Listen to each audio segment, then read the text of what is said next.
tu aplauso y mi aplauso en los dos videos ahí sincronizados. Entonces Bien, hacemos listo. 1, 2, 3.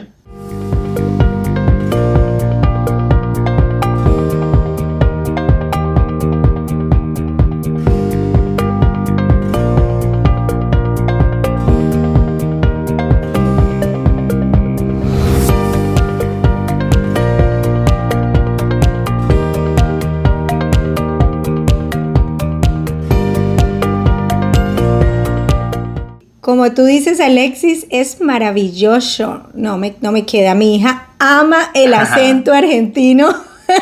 Maravilloso. Sí, maravilloso. No tengo la oportunidad de conocer Argentina, pero es maravilloso cómo los medios hoy día nos dan esa oportunidad de acercarnos tanto.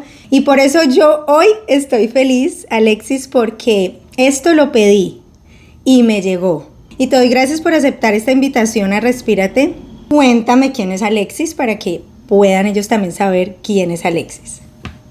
Bueno, gracias por la invitación antes que nada. A ver, a mí me gusta mucho ayudar a la gente. Yo siempre digo que ayudar a la gente es un acto egoísta porque me hace más bien a mí que al otro. O sea, lo hago porque me hace bien a mí. Si a mí me hiciera mal ayudar, no lo haría. No sería medio masoquista si lo haría si me hace mal, pero como me hace bien, busco entrar en contextos en donde pueda hacerlo y me sienta bien, y este es uno de esos contextos en donde conversando con vos, más allá de llevarme valor de esta conversación y conocer gente que está alineada en valores, en propósito, además sé que vamos a ayudar a muchas pocas, la cantidad de gente que lo tenga que ver y que esté preparada para escuchar lo que vamos a hablar hoy, y eso es gracias a tu invitación, así que te agradezco yo a vos. Alexis es hoy, marzo de 2025, una persona de 27 años que se topó por cuestiones de la vida, por cuestiones también de un familiar mío, que es mi primo, que tiene 10 años más que yo y también se encontró a temprana edad con el mundo del coaching, que en ese momento ni siquiera se llamaba coaching, era una especie de pensamiento lateral. Y que cuando él ya estaba más formado profesionalmente, dando sus clases y demás, un día lo fui a ver, de decir, bueno, a ver qué es esto, y me encontré con el desarrollo personal a los 18 años, encontrándome con un mundo que me gustó mucho, porque además siempre fui muy curioso de querer saber, aprender cosas nuevas, y siempre me gustó. De hecho, soy nueva generación y ya de adolescente veía mucho YouTube y veía cosas que se pueden considerar documentales, podcasts, entrevistas, y siempre me gustaron, y cuando me encontré con el desarrollo personal, la verdad que me encantó, pero más allá de que me encantó, me permitió identificar muchas creencias, muchos paradigmas, darme cuenta de que había verdades en mi mente que no las había desafiado nunca. Wow. Y creo que es algo que sigue pasando, que sigo teniendo verdades que no las desafío porque no las logro identificar. Pero hoy llevo casi 10 años en lo que es desarrollo personal, coaching, PNL, liderazgo, gestión emocional, y te digo que si tengo que decir quién es Alexis, me considero un aprendiz. Me considero una persona que le gusta mucho aprender. No me gusta estudiar, siempre lo remarco. Me gusta aprender, no me gusta estudiar con los sistemas impuestos, pero sí soy un aprendiz. Me gusta aprender de todo, soy curioso. Soy una persona que ha desarrollado su voluntad también como adolescente mediante el deporte. La verdad que el haber practicado constantemente deporte en mi adolescencia me permitió ya ser constante a temprana edad y que no me cueste desarrollar esa constancia. Y por sobre todo, soy una persona que busca ser congruente. Yo, si bien tengo casi 10 años de desarrollo personal encima, y mi gran ventaja fue que empecé con menos carga de creencias porque era muy joven. Claro. Hay muchas cosas que no me salen, hay muchas cosas que las hago mal o no las hago como me gustaría, hay muchas cosas que me doy cuenta que a veces me sé la teoría y no me sale la práctica. Entonces soy una persona que busca todos los días ser congruente y coherente con todo lo que sé, que a veces me lleva más años incorporarlo que aprenderlo a nivel teórico, pero busco siempre tener ese nivel de congruencia como para decir, soy coherente entre lo que digo y lo que hago. Entonces, no, soy una persona que está todos los días en esa búsqueda de mejorarse un poquito más y de buscar también libertad y plenitud, ¿no? Que muchas veces escucho, bueno, cuando me jubile voy a ser feliz. Y yo no quiero ser feliz a los 65 años. Yo quiero ser feliz a partir de ahora y llegar a los 65 años habiendo sido feliz y no empezar. Entonces, a la vez, soy una persona que valora mucho la libertad, por eso tengo mi propio negocio y por eso busco ser independiente y busca también constantemente mejorar. Creo que es como una obsesión sana de decir, bueno, ¿qué puedo hacer mejor hoy? Me dijiste que haces coaching. Sí, soy coach. Ok, ¿y en qué parte del coaching te especializas? Bueno, yo empecé obviamente como cualquier persona desde la parte personal, de lo que podríamos considerar life coach. Después me especialicé hacia lo deportivo, experimenté, como te digo, toda mi adolescencia habiendo alcanzado niveles altos de profesionalismo en el deporte. Dije, bueno, el deporte es lo mío, después me di cuenta que me gustaban más otras cosas. Me fui más a lo ejecutivo, después me hice un diplomado de coaching ejecutivo y terminé encontrando que mi espacio hoy, yo siempre digo que no sé dónde voy a terminar en un par de años, pero mi espacio hoy son los negocios. Hoy me encanta trabajar con dueños de negocios, en su mentalidad, en sus techos, ¿no? Yo siempre digo, y no lo digo yo, lo dicen personas como John Maxwell, que son eminencias, de que el negocio de tu techo es tu mente, ¿no? Entonces, wow, si querés que el negocio de tu negocio crezca, el que tiene que crecer sos vos, como dueño. Así que hoy yo estoy abocado a lo que es coaching de negocios. Tengo también formación como coach de negocios y es donde más me gusta.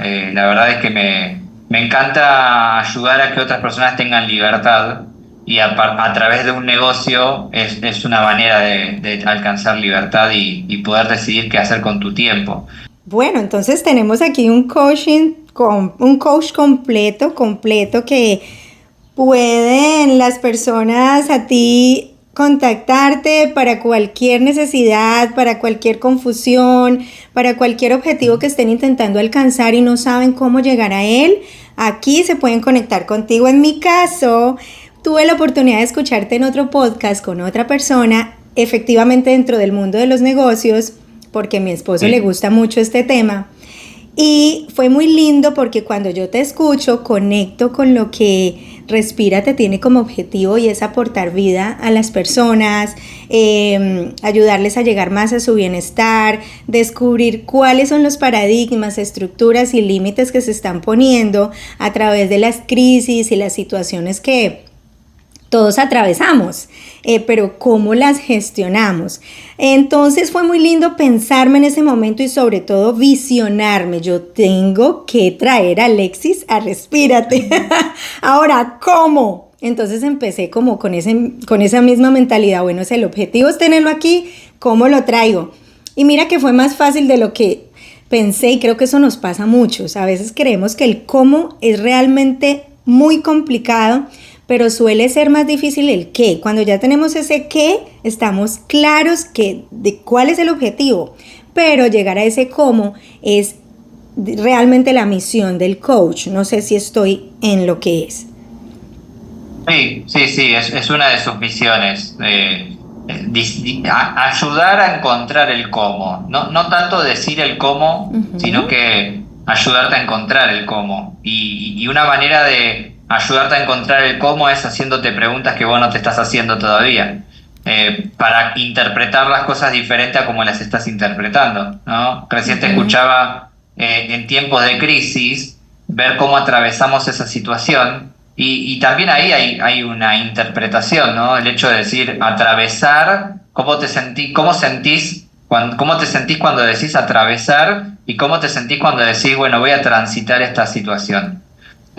La interpretación va a cambiar cómo vivas esa situación. Entonces, Completamente. como decimos muchas veces, no es lo que te pasa, es cómo lo ves. No es lo que te está pasando, porque hay gente que le pasa lo mismo y lo vive distinto. Entonces, la situación no es el factor que determina cómo te vas a sentir. Lo que determina cómo te vas a sentir es cómo te lo tomás. Y si en el medio haces una respiración, ¿no? Esto de respírate, probablemente te lo tomes diferente. Pero ¿cuántas veces tomamos esa respiración? Pocas. Entonces ahí también está el empezar a generar hábitos sanos para nuestra mente. Así Sí, es. como por ejemplo, un hábito sano para nuestra mente es de cortar con pensamientos que nos lleven a me va a decir que no. Bueno, me va a decir que no, me va a decir que no, me va a decir que no. Cortá con ese pensamiento, poner un límite, mandar un mensaje. Si te dice que no, bueno, tenías razón, ¿viste? Si te dice que sí, ¿viste que te podía decir que sí? Correcto. Hay una estadística que no me acuerdo de quién trae esta fuente en este momento, pero se dice que el 90,4% de los pensamientos negativos y catastróficos que tenemos no suceden. Así que solamente un 9% de las cosas que pensamos que van a salir mal terminan saliendo mal. Un 9% es una estadística muy baja. Entonces, todas esas veces que pensamos que va a salir mal las cosas, recordemos que el 90% no pasa, como para calmar un poco la mente también. Para aliviar un poco. Mira, y Claro. precisamente por eso, entrando un poquito en materia de cómo transitamos y cómo gestionamos y cómo atravesamos esas crisis, o no necesariamente tienen que ser crisis, sino también transiciones de vida, yo quiero traer a esta conversación el tema del duelo. Yo creo que a lo largo de la vida nos pasamos experimentando esto, el duelo, pero Sí. asociamos continuamente el duelo solamente con una muerte de una persona Sí. en específico. Sin embargo, creo que el duelo es algo muchísimo más permanente en la vida del ser humano, y precisamente eso es lo que hoy día yo siento que la gente no sabe cómo atravesar. Siquiera no se lo permite atravesarlo muchas veces porque ni siquiera sabe que lo está viviendo. No necesariamente tenemos que perder un ser humano, un familiar, un amigo, X, para estar atravesando un duelo. En mi caso, Alexis, hace 3 años yo misma decidí pasar por esa experiencia porque llevaba ya largo tiempo negándome a saber que tenía que pasar por allí. Era consciente de que en el momento de darle el sí a otra maternidad, yo iba a tener que pasar por el duelo de mi anterior yo, de esa Paula que sabía que iba a tener que morir en muchas de sus facetas, en muchas de sus cosas, y resucitar en una nueva mujer. Porque realmente cuando entendemos el duelo no nos quedamos en la muerte, nos quedamos en realmente el para qué tiene que haber una muerte. Pero yo me quiero centrar en las personas que primero no saben que están atravesando un duelo, 2, no saben cómo gestionarlo, así que lo evaden, y 3, se sienten solas y se encuentran abandonadas, digamos, en ese camino de su propio duelo. ¿Qué quieres tú contarnos a partir de eso? Primero es súper acertada la palabra que dijiste, que es permitirse. O sea, ¿cómo puedo duelar si no me permito sentir dolor? Si duelar es justamente que duela, por eso es duelar, porque te tiene que doler. No existe un duelo que no duela. Si no, no se llamaría duelo, se llamaría de otra manera. Pero primero ¿me permito sentir emociones que mamá y papá me dijeron que estaban mal? ¿Me permito sentir emociones que no solo mamá y papá, sino que la sociedad me dijo que no tengo que llorar, que no tengo que estar triste, que siempre tengo que estar bien, como una obligación? ¿Me permito sentirme vulnerable? Bueno, si yo le hago esta pregunta a 100 personas, 70 me van a decir que no, y capaz que de las 30 que me dicen que sí, hay 10 que me están mintiendo para no quedar mal. Entonces, Parte de la evasión. ahí es parte también del ego, ¿no? Porque es esa lucha con el ego de decir, si me muestro así, asá, ¿qué van a pensar de mí? Que soy débil, yo no puedo ser débil, yo tengo que ser fuerte. ¿Y quién te dijo que sentir dolor es sentirse débil? Te expones. ¿Quién te dijo que ¿Quién te dijo que llorar es sentirse débil? Y eso más que nada con los hombres, ¿no? Que a veces el hombre no puede, o no se permite, mejor dicho, sentir emociones porque masculinidad frágil. No, masculinidad frágil no. Cada emoción viene a decirte algo. El tema es que si no le das el lugar, no le estás escuchando.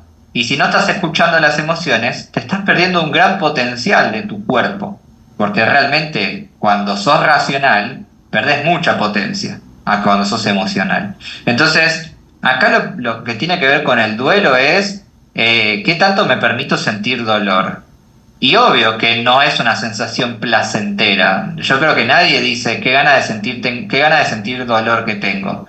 Pero acá, acá la negociación tiene que ser entre o siento dolor y me animo a liberarlo, a permitírmelo, o después voy a sentir dolor en otra parte del cuerpo.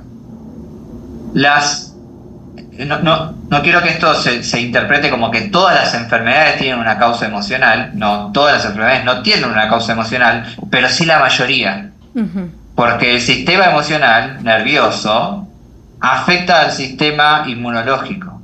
Entonces, una persona estresada, una persona que reprime emociones, una persona que no se permite llorar y que lo reprime, va a debilitar su sistema inmunológico y va a entrar alguna enfermedad que le diga, bueno, ¿viste todo eso que no te animaste a gestionar? Te lo voy a purgar por acá, porque yo por algún lado tengo que liberar. Claro. Y ahí tenemos enfermedades que hace 300, 400 años no existían. Y hoy que son comunes y es como que tiene esa enfermedad. Y sí, la mayoría la tiene. Sí, porque la mayoría no se permite llorar, la mayoría no se permite sentir, la mayoría no se permite darle lugar a emociones displacenteras, uh-huh, que vienen a decirte algo. ¿Y qué viene a decirte? Vamos a ponerle angustia, como para ponerle un nombre, ¿no? ¿Qué viene a decirte la angustia del duelo? Que era algo que valorabas mucho.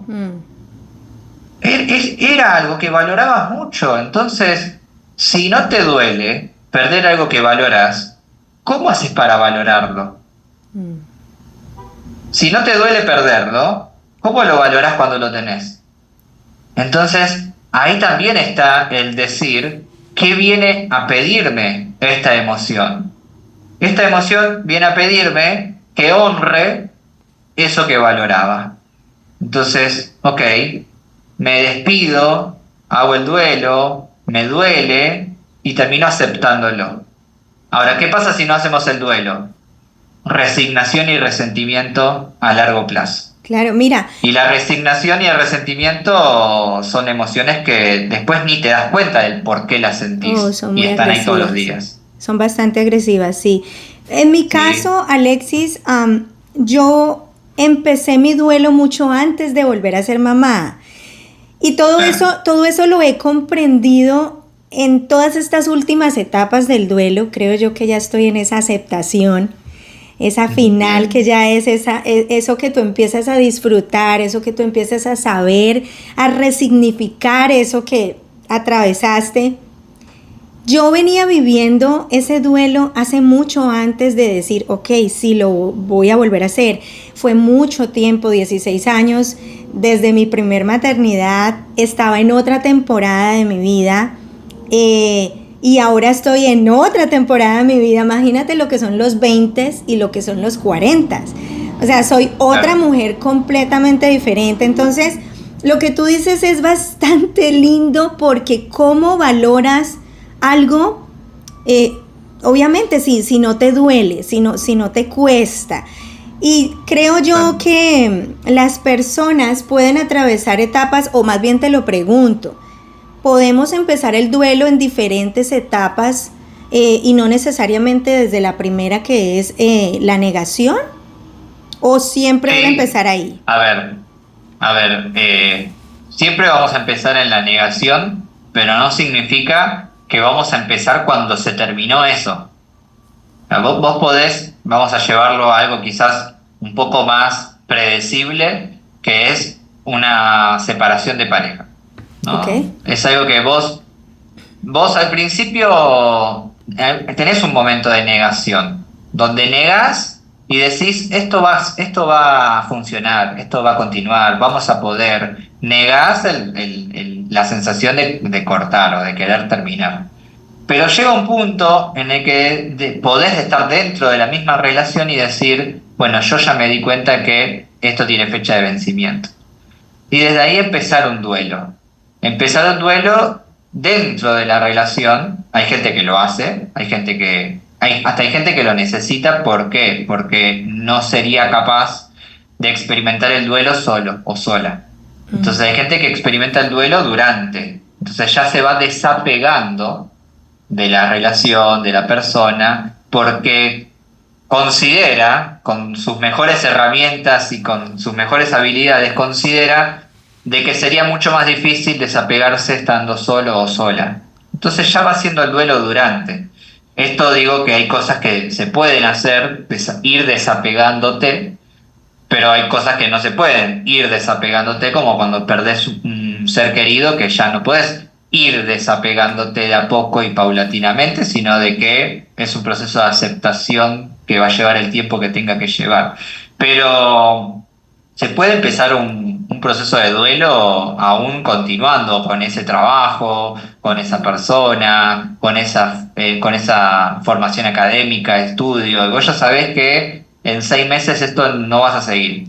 Ya empezás a duelarlo. ¿Para qué? Para desapegarte. Porque si hay algo que somos seres que nos acostumbramos. Nos aferramos. Vos te acostumbraste cuando ya tus peques ya eran medianamente independientes dentro de la dependencia, pero ya cuando no necesitaban tu 100% de la atención, vos te empezaste a acostumbrar a una libertad que en algún momento tuviste que decir, bueno, ¿qué quiero? ¿Tener otro hijo o continuar con estas libertades? ¿Qué me pesa más a mi vida? Y bueno, en este momento quiero otro hijo y estoy dispuesta a renunciar a estas libertades que estoy teniendo para volver a tener 100% la atención acá. Y ahí te vas desapegando, porque una vez que nos acostumbramos a algo, es como la rutina, nos sale natural. Entonces desapegarse es lo que duele, entender de que eso ya no va a ser así. Así es. La parte de la ira, esa segunda etapa, que es cuando terminamos por ver que eso que hicimos o que eso que permitimos en cualquiera de los casos, en cualquier situación que se dé el duelo, tomamos decisiones y muchas veces no decidir es decidir también. Eso que conlleva a que finalmente no somos culpables, pero somos responsables de lo que en el camino dejamos que avanzara o que nosotros mismos tomamos como decisión para que pasara. En mi caso yo tomé la decisión, aunque mucho tiempo antes, fueron 5 años, donde no esperé, me preparé, aunque en ese momento yo pensaba que lo que estaba era esperando y no. Me iba preparando poco a poco, muriendo a cositas, a decir, esto si yo lo hago, esto no va a ser así, esto va a ser así, porque todo el tiempo uno necesita un control, ese ambiente controlable que te produce a ti cierta paz, pero al mismo tiempo es una ansiedad también. Entonces cuando tú entras allá, a ese espacio ya que no estás en negación, sino que por lo que haya sido, estás ya ahí, hay un cúmulo de sentimientos que se unen y que te causan ira, bien sea contra ti, bien sea contra la situación, y vienen todas esas preguntas que te hacen dudar. ¿Será que lo que hice estuvo bien? ¿Será que yo tengo la culpa de lo que pasó? Y empiezan todas estas preguntas que destruyen, porque realmente no construyen. ¿Cómo esa etapa se puede enfrentar, ese pedacito que es la ira? Bueno, yo no la enfrentaría. Mira, a mí me encanta enojarme. Me enojo mucho menos de lo que me gustaría enojarme realmente. Porque cuando me enojo, acciono. Cuando me enojo, movilizo. Cuando me enojo, pongo límites. Cuando me enojo, corto con algo que me hace mal o que ya no quiero en mi vida. Y eso es muy bueno. Es muy bueno decir, el enojo viene a empujarme a que me anime. El enojo viene a movilizarme. Ahora, tengo diferentes maneras de gestionar ese enojo, ¿no? Porque yo digo, bueno, el enojo me enojo por algo. Voy y te pego una trompada. No, bueno, ahí está mal gestionado. Pero sí que el enojo Ok. moviliza, porque el enojo es una emoción motora, es una emoción que empuja. A ver, pensemos en una comparación, ¿no? Cuando estás enojada, tenés ganas de hacer fuerza, tenés ganas de moverte, Ujú. y cuando estás angustiada, tenés ganas de tirarte a la cama. Ok. O sea En que eso, ese en eso enojo lo nos sentís así. moviliza la negociación, que es la siguiente etapa, porque nos hace poner esos límites, Exacto, nos hace decir, esto está mal, esto es lo que tengo que exactamente. hacer. Exactamente, entonces yo no enfrentaría al enojo, yo lo escucharía. Yo lo escucharía y si hay algo que me enoja, yo lo pongo en práctica en mí, a veces me sale mejor, a veces me sale peor, pero Ujú. yo pongo en práctica en mí cuando algo me enoja, me digo a mí mismo qué es lo que necesito cambiar en esta situación. Entonces yo veo el enojo como una alerta, como una notificación ahí cuando el celular te Ujú. titila, que te dice, presta atención a esto, presta atención a esto. Hay algo de acá que lo querés cambiar. Hay algo de acá que no te gusta. ¿Qué vas a hacer? ¿Y qué voy a hacer? Y no voy a hacer nada, si es culpa del presidente. Mm. Bueno, entonces ahí ya echaste culpas y no responsabilidad. Porque claro, puede que haya un culpable, puede que haya alguien que tenga culpa sobre, pero si es tu vida, y ahí vamos a usar el término tú, tu vida, ¿quién es el responsable o la responsable? ¿Los demás? Entonces no es tu vida. Es como cuando decimos, me pone de mal humor. Pero para, tu humor es tuyo. Claro, Sí, es mío. Y te pone de mal humor esa persona. Entonces, ¿el humor de quién es? ¿De esa persona o tuyo? claro, yo tengo Vos control sos sobre mis responsable. emociones. Vos sos responsable de la autoridad que le das a esa persona. Entonces, acá no estamos hablando de culpa, de quién hace, quién no hace. Estamos hablando de qué tan responsable te haces con esa sensación, emoción que estás sintiendo. Si el enojo te está avisando y no le das importancia, no le prestas atención, entonces vas a seguir enojado, enojado, enojada y entras en un estado de ánimo. Como decimos acá en Argentina, este es un calentón.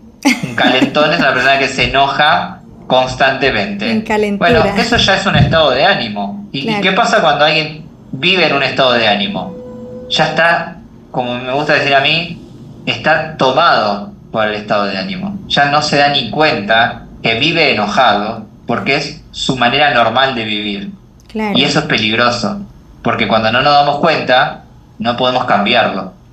Entonces Mm. vivo enojado, pienso que vivir así es normal y me doy cuenta después que no es normal, que hay otras cosas más sanas. La gestión y escuchar ese enojo debe tener de todas maneras un control de qué posición lo voy a gestionar. Las personas que necesitan llorar mucho es porque pues nunca se han dado que lloran mucho es porque nunca se han dado la oportunidad de enojarse. Y las personas que se enojan mucho es porque no se dan la oportunidad de llorar. Este encuentro de esas dos emociones le dan, creo yo, el paso a la cuarta etapa, que es comúnmente hoy llamada, y creo que mucha gente la nombra sin saber siquiera si de verdad está allí, que es la depresión. Y que ya esto ya ha llegado a ser una enfermedad donde tiene que ser medicada, que tiene que ser controlada ya por profesionales. ¿Cómo sabe una persona que ya pasó a ese estado, pero como etapa del duelo, sino como enfermedad. Bueno, quizás es una pregunta más para un psicólogo o un psiquiatra, ¿no? Pero ahora es muy distinto. A ver, los coaches no trabajamos patologías, por ejemplo, ¿no? Entonces, es muy distinto cuando una persona viene y me dice, no, lo que pasa es que yo me quiero anotar en el gimnasio, pero no tengo fuerza de voluntad. Una cosa es ese panorama, ¿no? Que, bueno, ok, ¿cómo vamos a desarrollar hábitos para que encuentres un propósito? La voluntad no la vamos a encontrar. Vamos a encontrar un motivo por el cual pese más tener esto a quedarte en la cama. Pero muy distinto es cuando una persona ya dice, yo no me puedo levantar de la cama, no encuentro energía para levantarme de la cama. Entonces ahí ya entramos en situaciones que requieren ya de un diagnóstico de un profesional de la salud mental, como un psicólogo, como un psiquiatra, que sí, en ciertos casos se medica, y que lo que vengo estudiando ya hace tantos años, también se puede armar una alimentación consciente y sana para que esa persona haga una limpieza de su organismo y que su organismo empiece a funcionar mejor. Hay casos y casos, no podemos meter todos en la misma bolsa. La depresión, al fin y al cabo, es que poniéndolo en criollo y fácil, que tu cerebro no está largando ciertos químicos de forma regular, como tendría que largarlos, entonces vos sentís una experiencia de vida diferente a la persona sana mentalmente que sí libera esos químicos regularmente durante el día. Por lo que decimos estoy deprimida, no necesariamente es que estoy en depresión.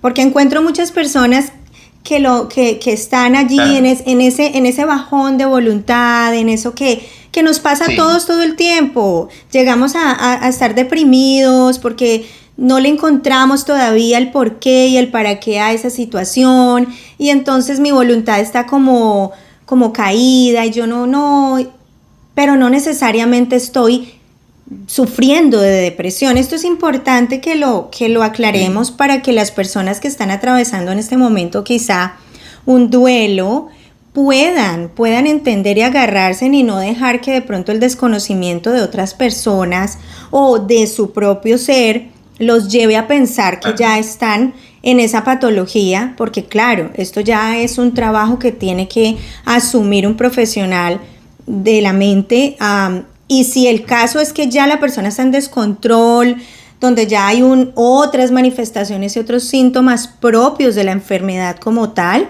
pues hay que acudir a un profesional para esto. Pero si tú estás en esa etapa donde estás negociando, pero esas negociaciones que estás haciendo y esos límites que te quieres poner no están siendo placenteros porque requieren una lucha de tu voluntad, pues no necesariamente el estar deprimido es estar mal también. También hay que darse ese chance de poder sentir que no es fácil hacer esas luchas, más cuando has dejado avanzar todo un tiempo de pronto de muchas cosas donde te sientes culpable, pero tienes que negociar con pensar, no soy culpable, soy responsable, ¿cómo voy a asumir esta situación?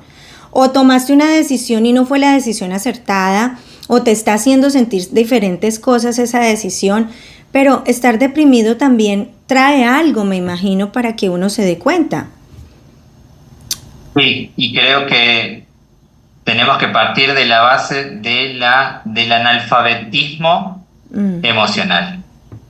Decimos, estoy deprimido cuando estoy angustiado. Y estar angustiado es normal. Okay. Sería anormal no sentir angustia o tristeza. Pero confundimos estar triste con estar deprimido. Cuando estás deprimido es porque tu cerebro no está funcionando bien. Cuando estás triste es porque perdiste algo que valorabas. Mira qué diferencia que hay. Buenísima la aclaración. Claro, una persona deprimida es una persona que no está funcionando su cerebro como debería funcionar a nivel químico, a nivel hormonal, a nivel organismo. Ahora, estoy triste. Sí, claro que estás triste si, no sé, se murió tu mascota. Es normal que estés triste, no es anormal. Lo más común es que estés triste y deberías estar triste. porque era algo que valorabas, pero no significa que estés deprimido. Entonces, el gran problema, por ponerle una palabra, es que no sabemos ponerle nombre a las emociones que sentimos. Y es que nadie nos explicó cómo se llama esto y cómo se llama lo otro. Recién ahora empezamos una educación emocional un poco más consciente en los niños. Pero yo soy del 1997, así que he tenido mi formación académica tradicional, primaria, secundaria, jardín, hasta el 2015, y nunca apareció la palabra emoción. Hace 10 años estoy hablando. Hace 10 años yo terminé el colegio tradicional, a los 18 años. Y no escuchamos la palabra emoción en toda la formación, y eso que fui a un colegio bueno. Entonces, claro, yo digo estoy deprimido cuando estoy triste. Y me empiezo a hacer la cabeza con que estoy deprimido, y si empiezo a hacerme la cabeza con que estoy deprimido, adivina qué termina pasando. Muchas veces hasta me lo termino creyendo y mi organismo empieza a funcionar en base a como yo creo. Entonces, bueno, esto trae mucho Joe Dispenza, ¿no? Que es una eminencia de lo que es la programación neurolingüística, que es... Joe Dispenza es una persona que, además de tener muchísimos libros y ser reconocida a nivel mundial, tuvo un accidente en el que quedó completamente paralítico, donde tuvo un accidente muy grave y toda su columna se había quebrado, fisurado, no sé bien qué le había pasado, y él solamente tenía control de esta parte del cuerpo para arriba.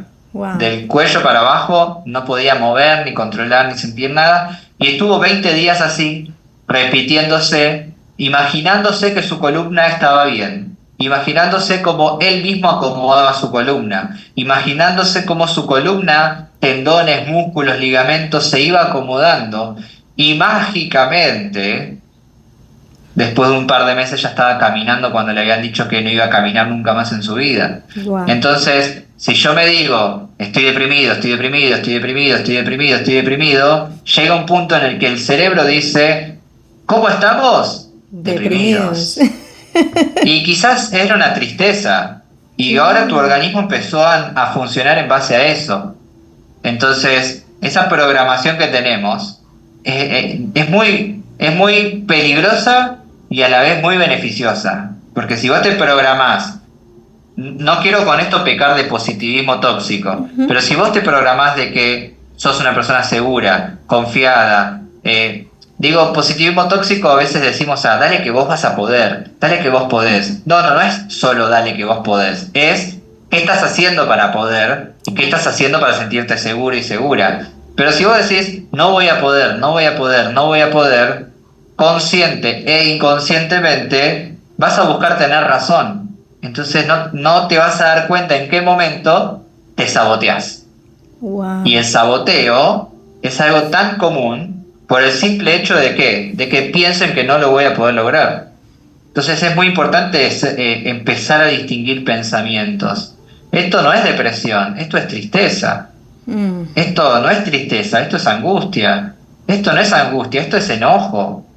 Y empezar a preguntarnos, ¿dónde siento el enojo? ¿Dónde siento la tristeza?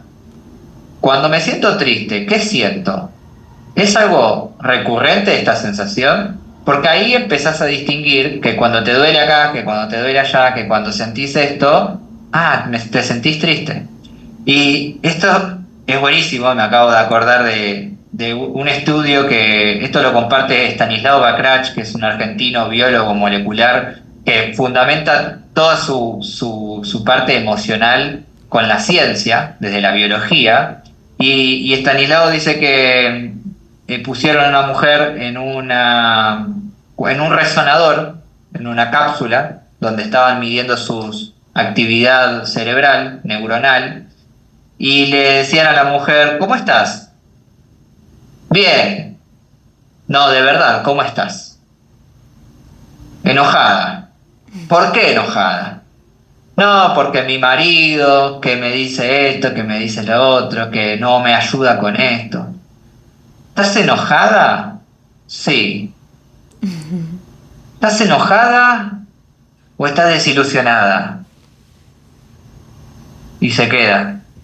estoy desilusionada.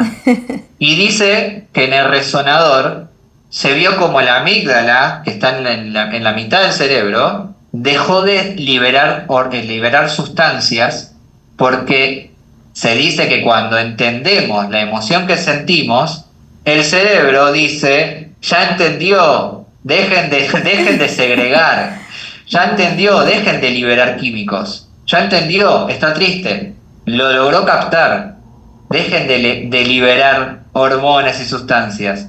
Entonces, claro que si yo no sé ponerle nombre a la emoción y no la sé identificar, mi cerebro va a seguir liberando esas sustancias hasta que me dé cuenta cuál es. Claro, María Entonces, Rojas Estapé dice que comprender es aliviar. Cuando exacto. comprendemos, básicamente cuando yo comprendí qué era lo que estaba pasando, el tema no era ni la maternidad, ni el haber recibido algo que yo nunca me esperé que fuese ser dos al mismo tiempo, dos bebés. No, no se trataba de nada de eso, no se trataba de que no quisiera ser mamá, no se trataba de nada de eso, sino de todo el cambio que se estaba dando a nivel hormonal, que se estaba dando a nivel químico, a nivel emocional, y mira, ¿sabes cómo empecé esa etapa de decir, ok, esto se llama así, lo que estoy sintiendo es esto, ¿por qué no me permito sentir esto? Y esa etapa de depresión que ya aclaramos cómo es, empezó a darme esa salida hacia la aceptación, comprendiendo qué era lo que me pasaba, empecé a aliviar todos esos síntomas y todas esas sensaciones, aparte también la red de apoyo que está a tu alrededor, cómo empiezan a comprender el tamaño de metamorfosis que está sucediendo en la persona. Y sabes que hoy día yo lo describo como esa serpiente que se arrastra y con las piedras y con el piso se va quitando esa piel ella misma, porque sabe que tiene que quitarse esa piel para que vuelva otra vez a regenerar algo nuevo, y creo que eso era lo que me estaba pasando a mí allí. Ya eran demasiados años de lo mismo, y creo que muchas personas se encuentran ahí. ¿Cómo ingreso yo misma a ese duelo? Ese es otro tema. Realmente. Sabes que desconozco completamente de biología animal como para afirmar lo que voy a decir, pero vi en una página que sigo, que habla mucho de desarrollo personal, que las águilas pueden vivir hasta 40 años más o menos, pero a los 10 años aproximadamente su pico deja de tener filo. Entonces ya no pueden comer, no pueden cazar, no pueden alimentarse correctamente. Entonces el águila se dice que ahí tiene un momento crucial en su vida. Tiene que ir a una piedra y romperse el pico para que vuelva a nacer. Wow. Y con el nuevo pico tiene que sacarse las uñas para que le vuelvan a nacer y sacarse las plumas para que le vuelvan a nacer. Prácticamente es un nuevo animal, pero ahora puede vivir 30 años más. Wow. Si no hace eso, se muere. Entonces creo que tiene mucho que ver, ¿no? con esta metamorfosis necesaria muchas veces para vivir ese próximo tramo de vida. Porque si no, ese próximo tramo de vida no va a ser posible.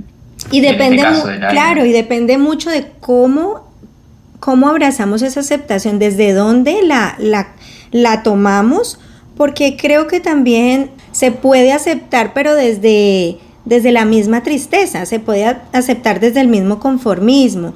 Y me cierro inmediatamente a lo que viene, porque en el caso de una separación, bueno, yo no me voy a quedar sola para toda la vida. Esto no es para mí. O sea, es una aceptación, pero sin salir de ese duelo en realidad. Y sí, no te va a llevar. claro, no te va a llevar realmente a esa otra etapa ya nueva, esa nueva temporada donde vas a ver lo hermoso, donde vas a disfrutarlo y quizá porque te empezaste a comparar. En mi caso me sentía muy culpable, ¿sabes? Porque otras mamás decían, amo ser mamá, esto es maravilloso, yo soy y yo no lo disfrutaba. Aún con esa bendición tan enorme que era tener gemelos y como todas las personas me decían, maravilloso, mira, y me sentía culpable todo el tiempo, pero yo decía, pero es que no son los niños, yo no sé por qué me siento así, no es por ellos, decía yo no sé cómo explicarlo, y era muy difícil encontrar un espacio seguro en alguien para poder expresar y decir, me siento así, me siento enojada conmigo, ¿por qué no me quedé allí donde yo me había decidido? En fin, tantas cosas que no me llevaban a ningún lugar, pero creo que el entorno, las personas vitamina, como nos dice Mariam, tienen un trabajo muy, muy, muy específico. Así que si tú eres esa persona que tiene que soportar a otra persona desde ese soporte que levanta, ¿no? No de aguantar ni de justificar, sino de esa persona que da soporte, debe ser muy consciente de lo que esa persona necesita en ese momento. Y si tú eres la persona que está experimentando el duelo, pues ya está. Todo este material que hoy estamos compartiendo es precisamente para ayudar a que ese bienestar pueda llegar, porque hay que permitirse vivir esa etapa. Lo último que quiero que hablemos, Alexis, es de la palabra adaptabilidad. En ese momento cuando, está la situación. No es tu culpa, no es la mía, es algo que llegó, lo voy a afrontar de esta forma. ¿Y cómo me adapto a esas nuevas exigencias que trae el cambio? Antes de responder esa pregunta, no quiero olvidarme de decir, no esperen a estar deprimidos en la cama para pedir ayuda. Hay personas que trabajan pasos mucho más previos, hasta querés poner un límite y no te está saliendo, hay personas que te ayudan en eso. Y si ya está sucediendo algo que te duele y que es una pérdida, ahí empieza a pedir ayuda, empezá a armarte de herramientas. Yo soy una persona que cree en que cada situación que se nos presenta en nuestra vida es para aprender algo. Entonces ya desde el momento en el que se presenta, busquemos ayuda. Y no una ayuda de la dependencia. Necesito a esta persona para seguir adelante. No, esta persona me va a ayudar a salir adelante. Entonces desde ahí no esperemos estar tapados de agua para pedir ayuda, considerando que muchas veces consideramos que pedir ayuda es debilidad, ¿no? Entonces, pidan ayuda, no se dejen. Ahora, volviendo a la adaptabilidad, creo que acá voy a traer a los estoicos. La filosofía estoica son los primeros registros de coaching y desarrollo personal que existen, ¿no? Entonces, ya hace 1500 años aproximadamente, los estoicos en Grecia hablaban de la aceptación inmediata. ¿Qué es la aceptación inmediata? ¿Está sucediendo algo? ¿Lo podés cambiar? No, aceptalo. Aceptalo. Está sucediendo y no lo podés cambiar. Aceptalo. No, bueno, pero no me gusta. Perfecto. Actúa en consecuencia para modificarlo. Pero ya está sucediendo. Ya es inevitable, porque ya sucede. Entonces, ¿nos vamos a quedar pataleando y enojadas porque está sucediendo? ¿O vamos a aceptarlo rápidamente y a modificarlo si te molesta? Bueno, ¿cuál es el engaño más grande que podemos tener para quedarnos en esa zona de incomodidad cómoda?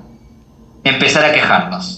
Wow. La queja es el lugar más cómodo, porque la queja te mantiene en un lugar en el que ya estás. La estás pasando mal, sí, pero ya sabes que la estás pasando mal y ya lo conoces. Me quejo porque cambiar esta situación conlleva una inversión de energía que en este momento no tengo ganas de hacer. Entonces, ¿qué mejor que autoengañarme y quejarme en vez de hacerme responsable? Y después, por otro lado, algo que escucho a este lama, este monje que habla en español, que no me voy a animar a pronunciar su nombre porque es difícil de pronunciar, pero yo escuché de él, si te preocupa, primero hablemos de qué es preocuparse, ¿no? Preocuparse es ocuparse previamente de algo. Entonces, no sé, yo, Pau, me preocupo porque salga bien este podcast, entonces, ¿qué hago? Cargo la cámara, cargo el micrófono, hoy a la mañana cargué la cámara, cargué el micrófono, me preocupé. Me ocupé previamente a tener un problema, que es que no tengo batería, por ejemplo. Eso es preocuparse. El tema es que nos preocupamos por cosas que ni siquiera están pasando y no sabemos si van a pasar. Entonces lo que dice Lama es, si lo que te preocupa se puede resolver, entonces relájate. Y si lo que te preocupa no se puede resolver, entonces relájate. Porque en ambos casos no podés hacer mucho. Si algo te preocupa y podés resolverlo, pasa de la preocupación a la ocupación. Encárgate. Y si algo te preocupa y no lo podés resolver, ya está. Si no se puede modificar, despreocuparte. Aceptarlo lo más rápido posible. Pero aceptar también conlleva sumergirse en ese dolor que no queremos sumergirnos. Entonces, ahí entra un poco la negociación inconsciente de que me mantengo preocupado o acepto que esto no lo puedo cambiar y me permito sentir el dolor.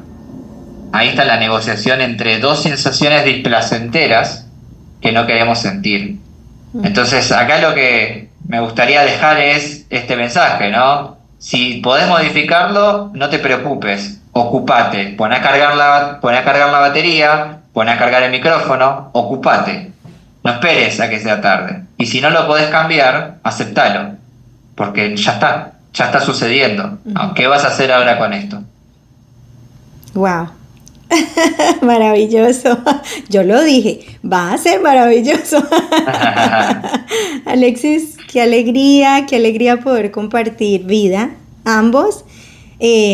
Afirmas mucho de lo que he estado experimentando dentro de mi fe. Me agarré fuerte a comprobarme a mí misma, como tú dices, a confrontar verdades, a desafiar verdades que traía a lo largo de mi vida y a afirmar mi fe, pero también entendí que entender y comprender cómo funciona mi cerebro, cómo funciona toda esta parte de la psiquis, de la emocionalidad y todo este tema, para llegar a esa inteligencia emocional que finalmente lo que hace es afirmar mi fe, encontré que no podía quedarme en una sola porque soy espíritu, alma y cuerpo, y si entiendo eso y creo eso, pues debo gestionar las tres.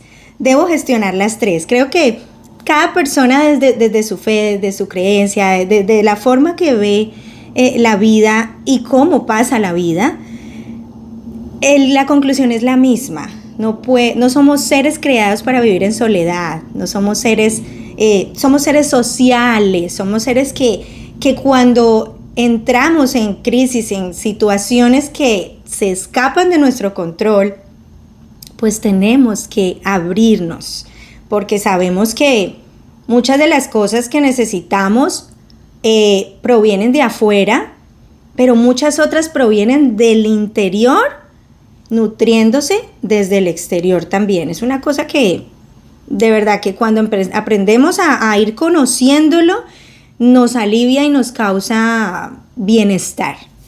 A mí me gusta mucho la metafísica y se habla mucho de que como es adentro es afuera. Si vos afuera ves caos es porque adentro está lleno de caos. Que enfrente tenés un espejo.